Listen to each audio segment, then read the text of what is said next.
The Nashville Predators are still looking for their first win of the season, and they're going to hope to get it tonight against the Seattle Kraken. On today's show, we're going to preview that game and prepare Preds fans for what may be a shocking new second line. We're going to tell you who you could see with Stamkos and Marchessault on today's Locked On Predators podcast.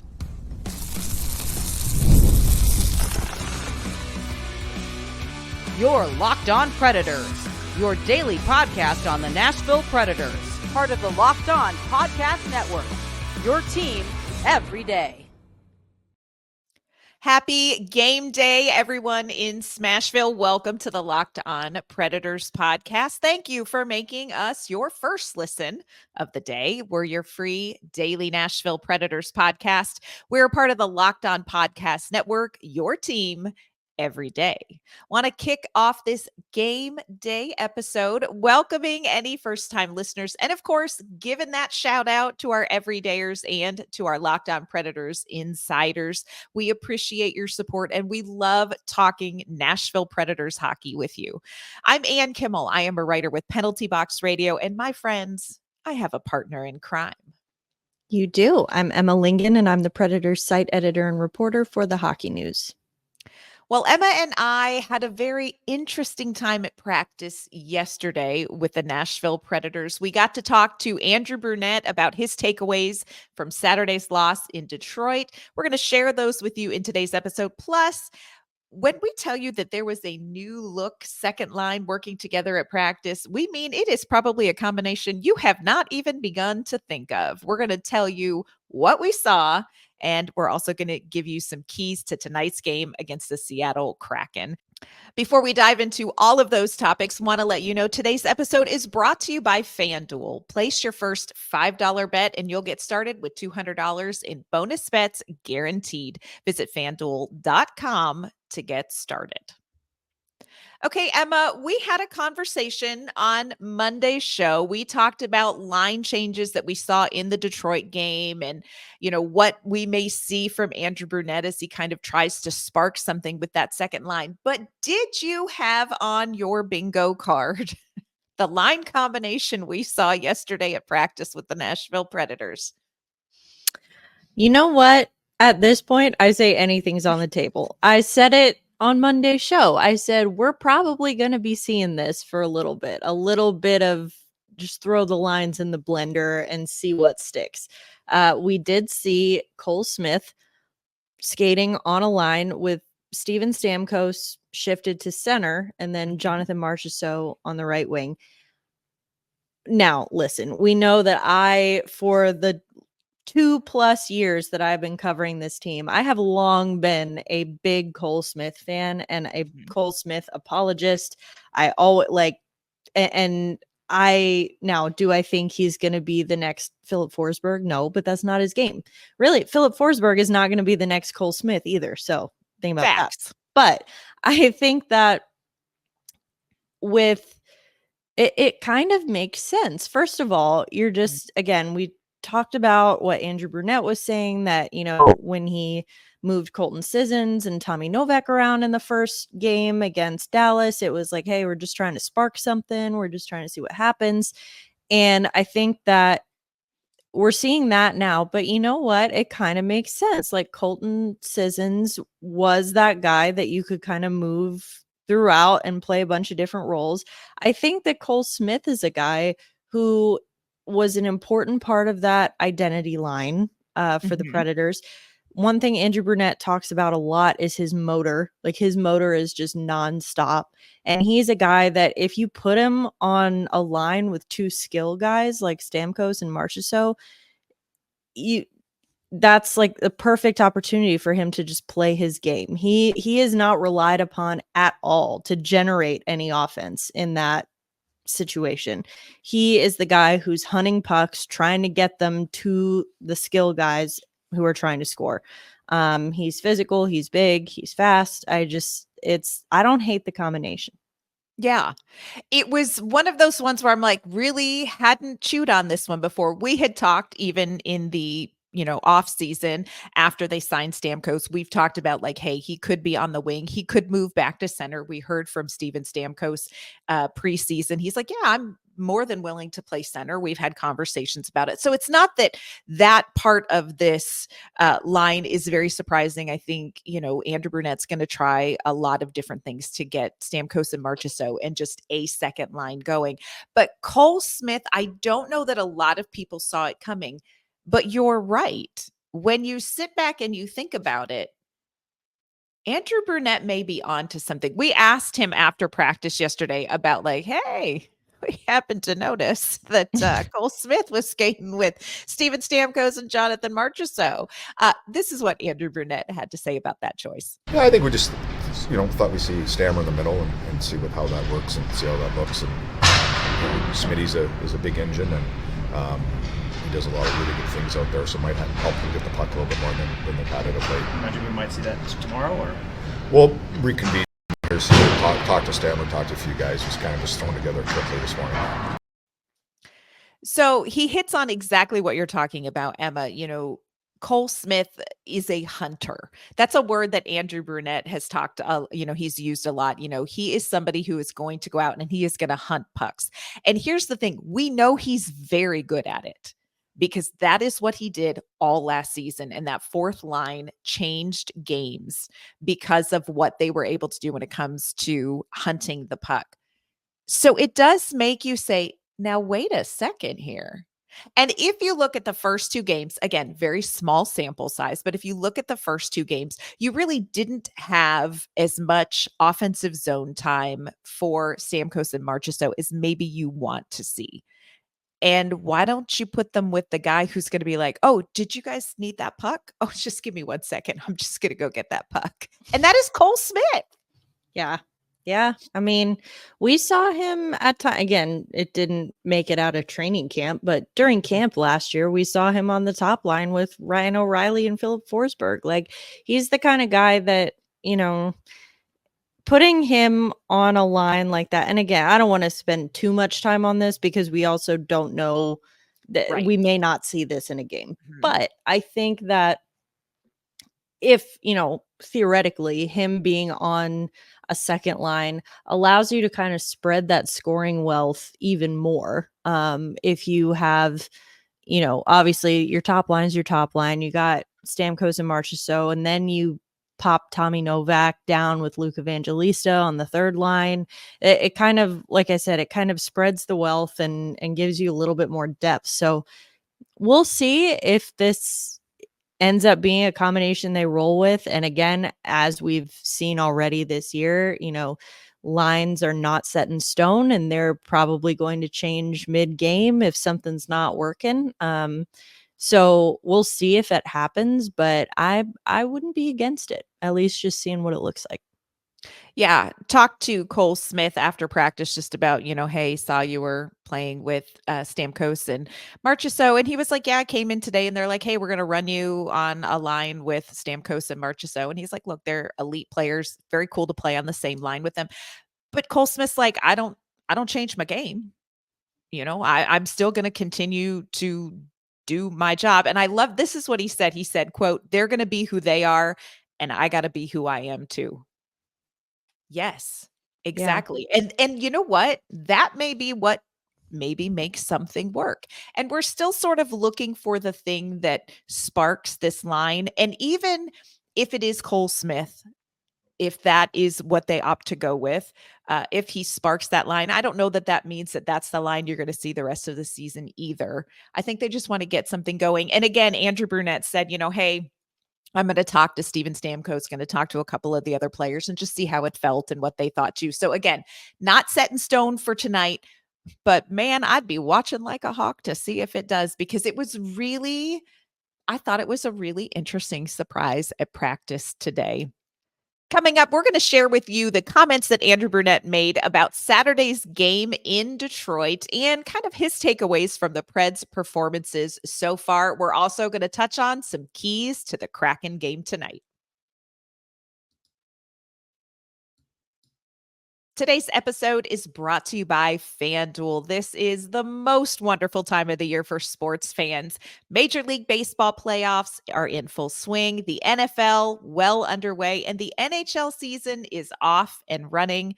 And the best place to celebrate all that great sports action is with FanDuel, America's #1 sports book.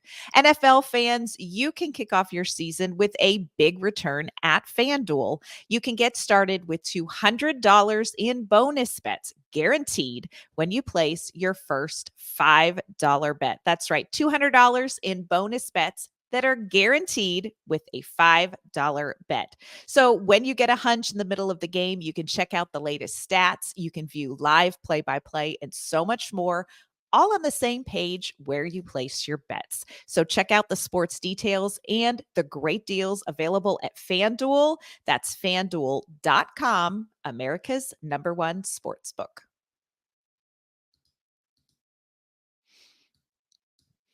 Okay, Emma, we got a chance to talk to Andrew Brunette live and in person for the first time after that Detroit game. And I thought he had some good comments. I feel like maybe he has been listening to the Locked On Predators podcast because it was like he was speaking the cry of our heart from Monday's episode as well.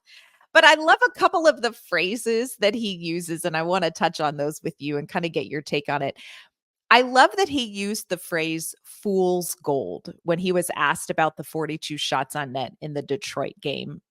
And I think he was kind of talking about the fact that, yes, that is an impressive quantity of goals, but maybe not the quality that he is looking for from the Nashville Predators. What did you take away from the conversation we had with Andrew Brunette?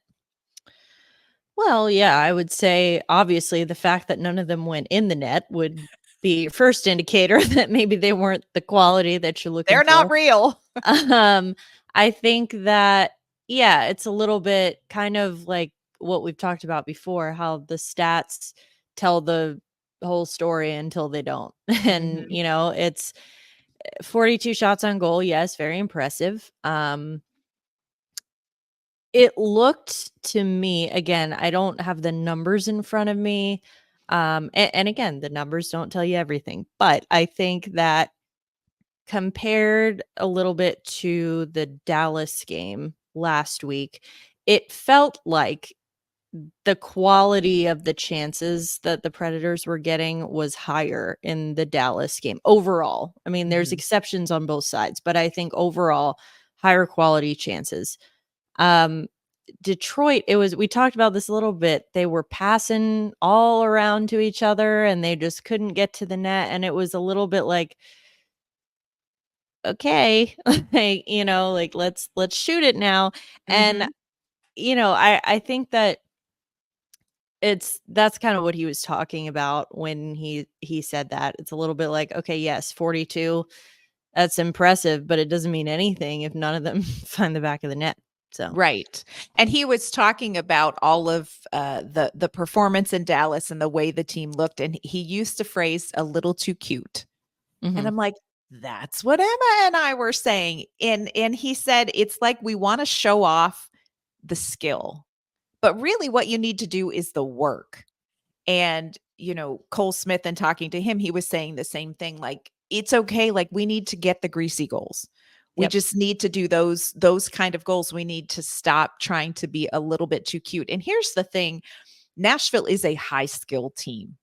Philip Forsberg, Steven Stamkos, Roman Josi. You are looking at high skill players, you know, Ryan O'Reilly, Gus Nyquist. But you don't need them to be high skill right out of the gate. What you need is for them to gain momentum. What you Mhm. need is for them to feel that success, find that success. And this team last season, even with a sort of different looking roster, their success came when they weren't worried about being cute.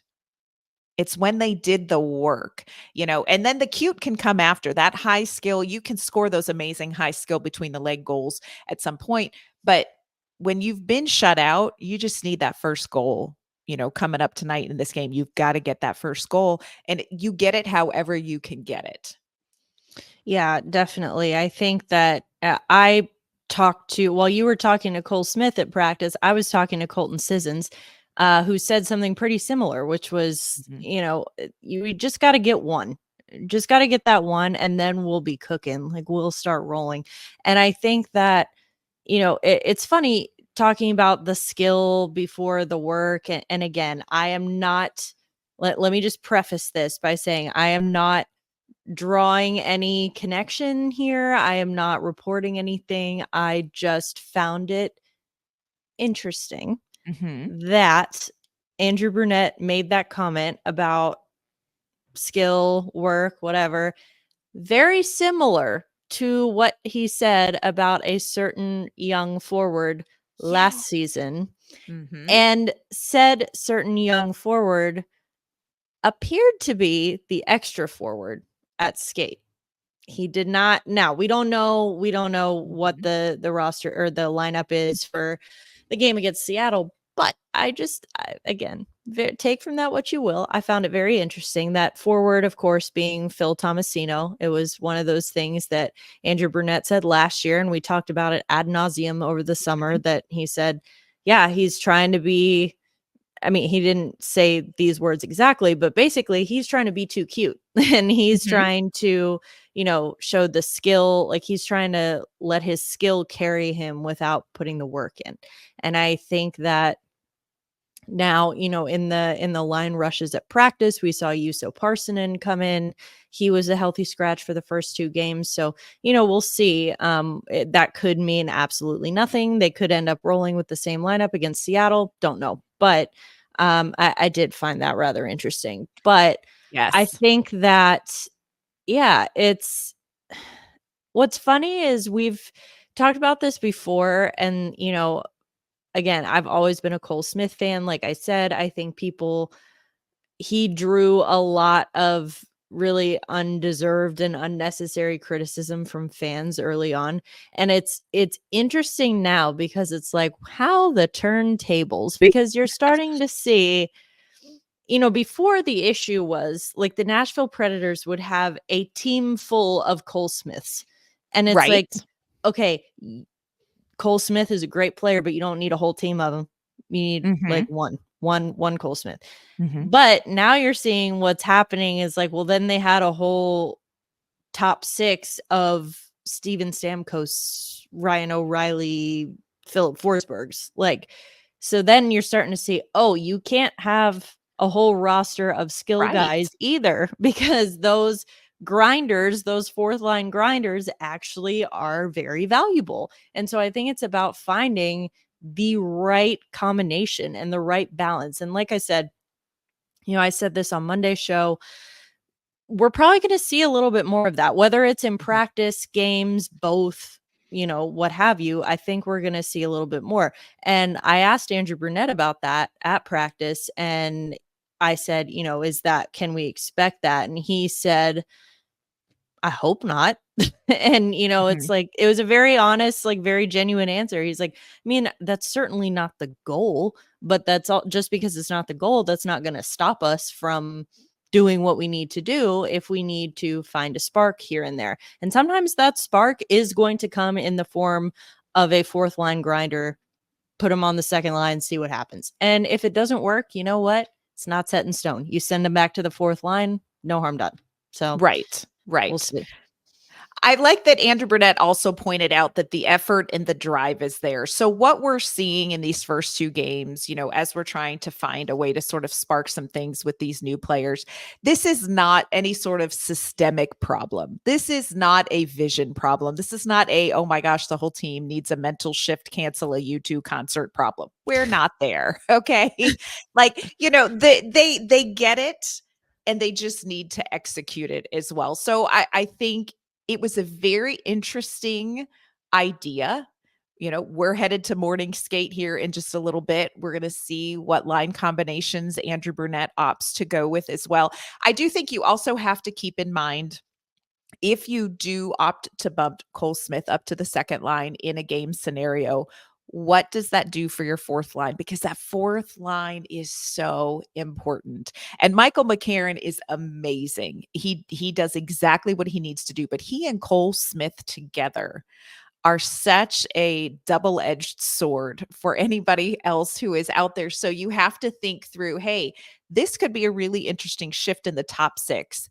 But you also then have to think through, okay, how can we still make sure that we are going to get the best that we can out of the bottom six, who are going to be an important part of Nashville's success in any game as well. So there's going to be a lot to watch, I think, in morning skate, and to see what Andrew Brunette opts to do. Yeah, and we saw that a little bit in that practice. What that fourth line was looking like was McCarron shifted to the wing. He had been playing center, but shifting him to the wing. Mr. Potato Head, Colton Sissons Mr. P as your center, and then Yep. Juuso Parssinen coming in on the other side. And then that leaves your third line being Luke Evangelista, Mark Jankowski, and Tommy Novak in the Yeah. center. So I think, honestly, give it a shot. Like, that's what October is for. When I talked to Colton Sissons, I said, like, do you get anxious, or do you get, frustrated or impatient? Again, myself not being a patient person, I'm like trying to imagine how it would be for me. And he goes, well, it's only been 2 games. And I'm like, I know that. But I understand that. I am talking as someone who has like razor thin patience. So I'm saying, like, I know it's only been 2 games. I'm just saying, like, how do you deal with that? And it was just like, yeah, it's only been 2 games. I was like, okay, fine. But it was a healthy reminder that it's like, you know what? It is October, and this is the time to figure these things out. Again, I said this on Monday's show. If we are still doing the same thing, throwing out all the different line combinations under the sun, and it's March or April, then I'm It's concerned. bad. Then It's I'm bad. concerned. Right now, I am not concerned. Yeah. I love that answer from Colton Sissons, because not only is that just so very Colton Sissons, but it also gives us an idea of what Tommy Novak will grow up to be. They are Yes. the 2 most unflappable professional athletes, I think, that have ever played any sport ever. They're just like, yeah, it's been 2 games. I'm gonna figure it out. I'm gonna go get some ice cream.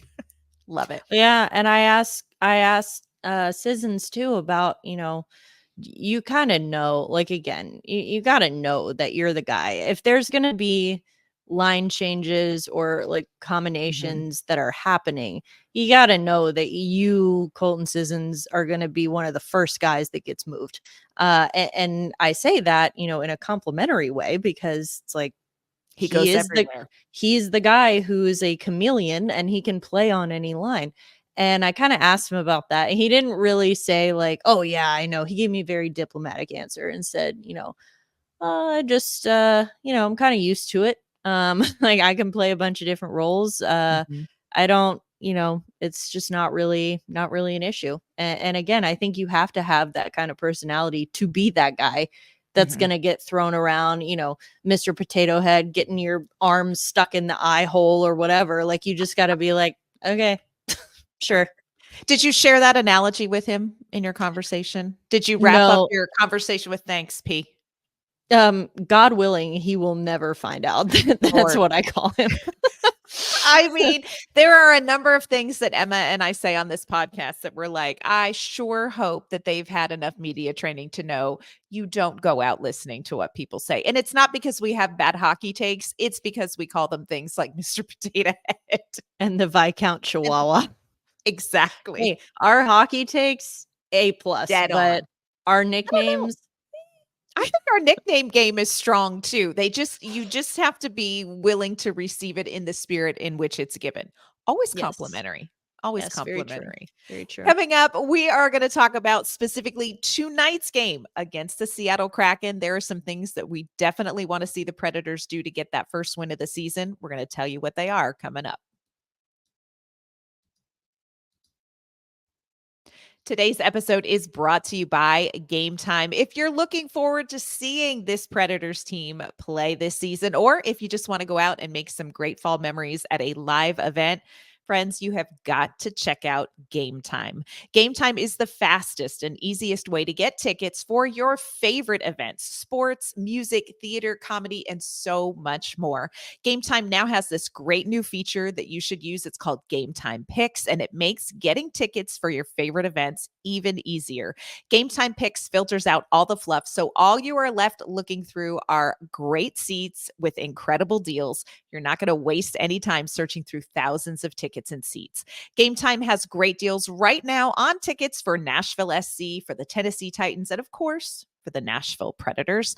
Gametime has a low price guarantee, and they have the most flexible customer service policy in the ticketing industry. So take the guesswork out of buying tickets with Gametime.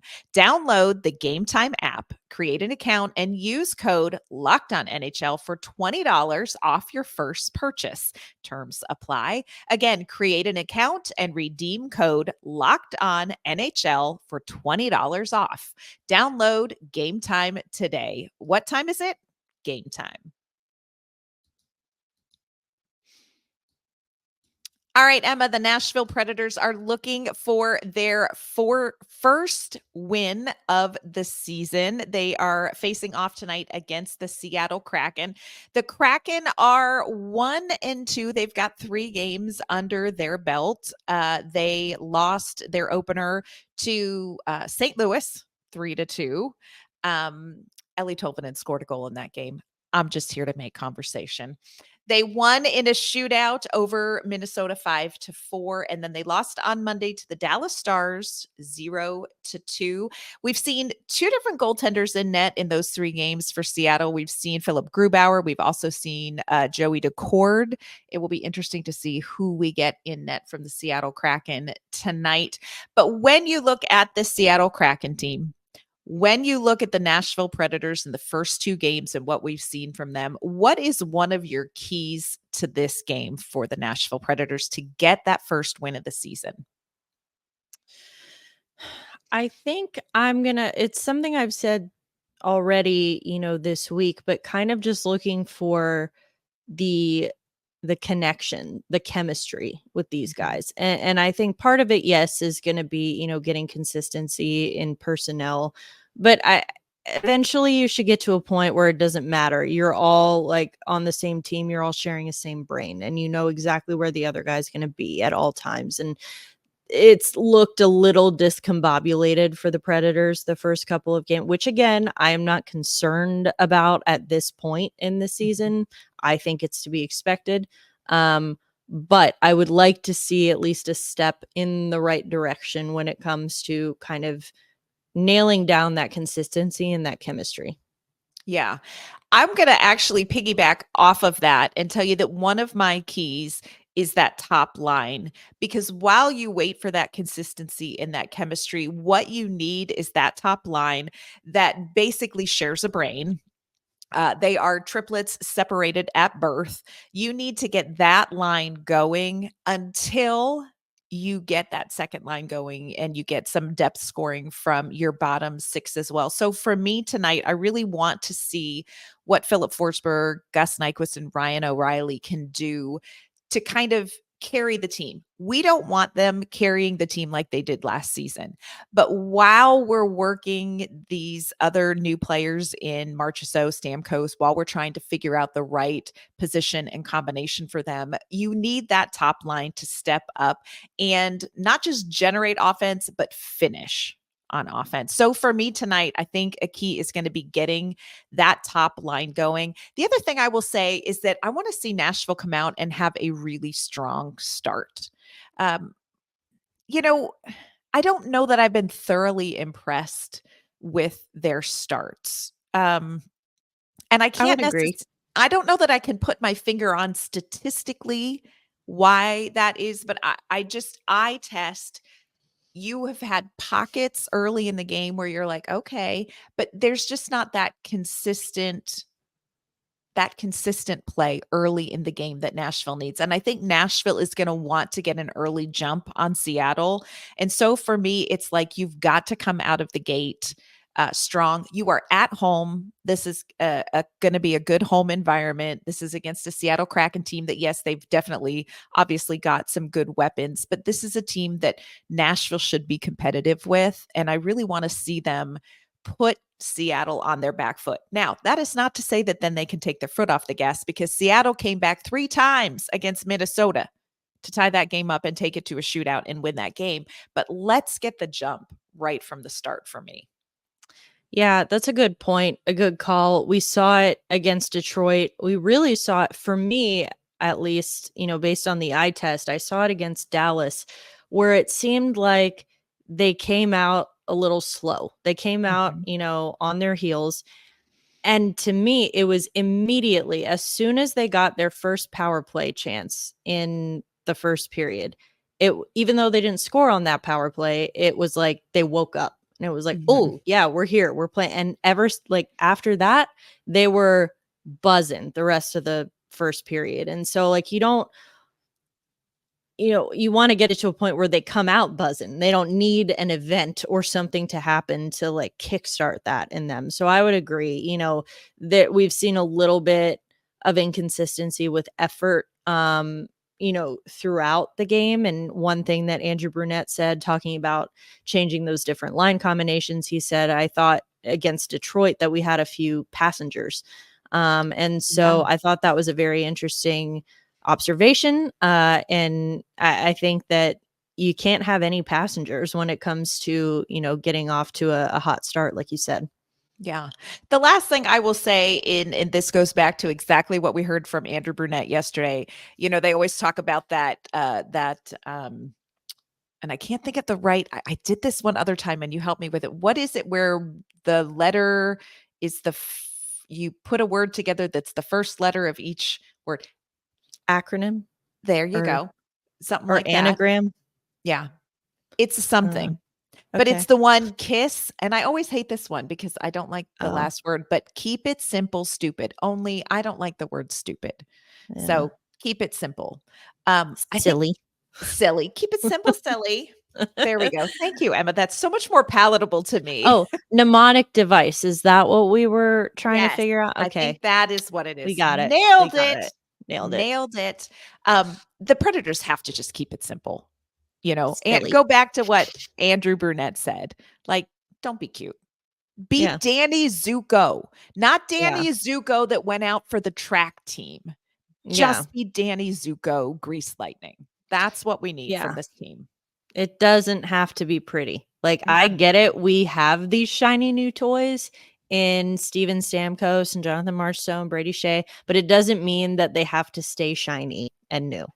Yes. Let's rough it up a little bit. Let's actually put in some work and not, just try to dance around them and keep them nice and not get them, roughed up a little bit. Their clothes will wash. Get in there. Yes. Get in there. So Predators taking on the Kraken tonight, 7:00 puck drop at Bridgestone Arena. Of course, that means on tomorrow's show, Emma and I are going to come back. We're going to recap the game with our one word. We're also going to take a look around the Western Conference for Western Conference Wednesday, tell you what we see early on in the West. Before we wrap up this game preview episode, Emma, let everyone know where they can find you and your work. You can find me on social media at Emma_Lingen. You can find my work at the Hockey News. And later today, you can also find me hosting the Wraparound Show at the Hockey News every Tuesday and Thursday for a little recap of what else is going on in the NHL outside of Nashville. So feel free to check it out.